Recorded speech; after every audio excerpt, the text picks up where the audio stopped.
2020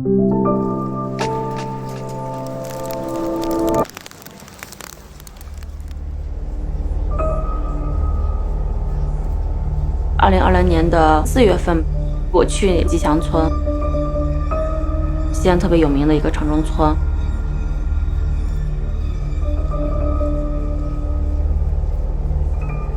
两边的房子大概是有5米的间距。我从这个窗户射了一箭，射到对面的窗户。我其实就是很关注中国城市化城中村，研究生去中央美院读了实验艺术，进行社会性艺术创作的时候，很多的这种经验和感受都来源于我的成长经历。西安的城中村数量在全国也是能排到前几的，几百个吧。我出生的那个村庄在西安市北三环，2005年变成城中村，每家每户重新建了6层的小楼，出租给外来人口。不断的陌生人从楼上上上下下上上下下，会有各种各样的这种所见所闻，拖欠工资，小孩子的入学的问题，受伤之后得不到赔偿，遭到驱赶。我就很天然的想要去表达这些东西。2017年的时候，北京的一个城中村发生了一场火灾，有一个地下室就着火了，死伤了几十个人。我就想去做一件关于伤害的作品，想到了用射箭的方式。原来那些人在自己的家里面有一支箭可以射过来，而那支箭那么的有力，那么的危险，你都不知道这支箭来自哪里，是谁发出的，可能是任何一个人，一个突发事件，他们是生活在这样的一个环境里面的。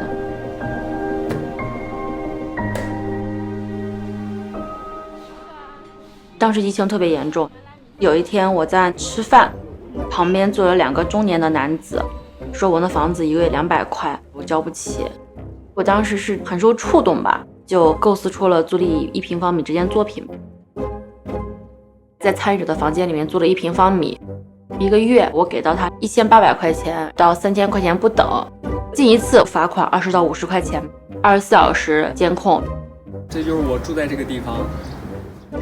第一个参与者是一个大龄的单身男生，找不到一个有前景的工作，赚不了什么钱，也很难有条件去交往到女朋友。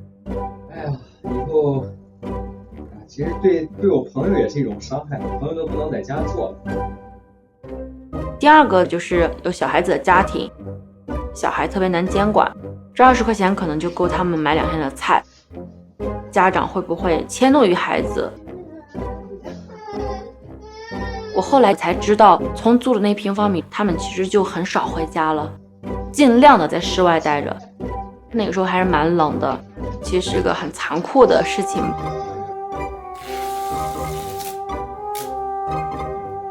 第3个是选了店铺的老板，因为疫情，店铺的收益其实挺受影响的，他又要把东西卖出去去赚钱，同时又要去告诉陌生人，你不要进这1平方米。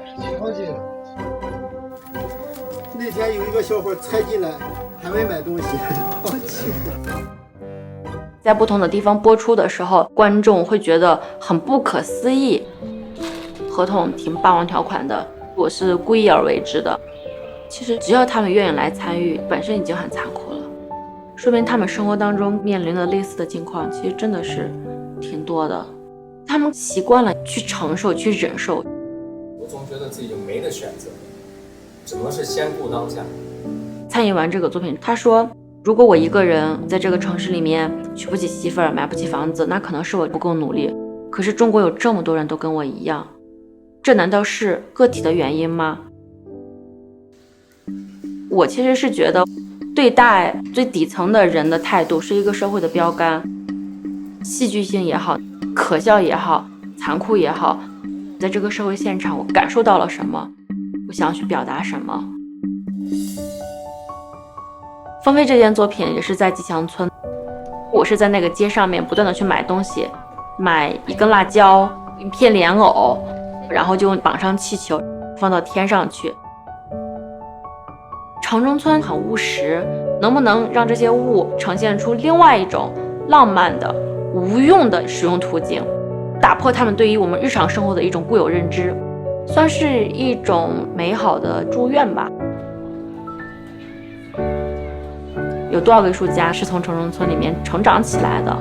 我会觉得有些责任感，尤其是对于生活在城中村的小孩子，希望他能够记得曾经看过一个人在这条街上购买了一个辣椒，然后之后用气球放飞掉了。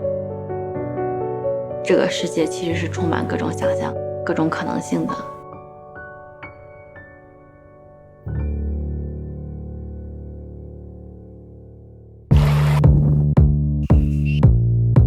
大众媒体其实对行为有很多的偏见，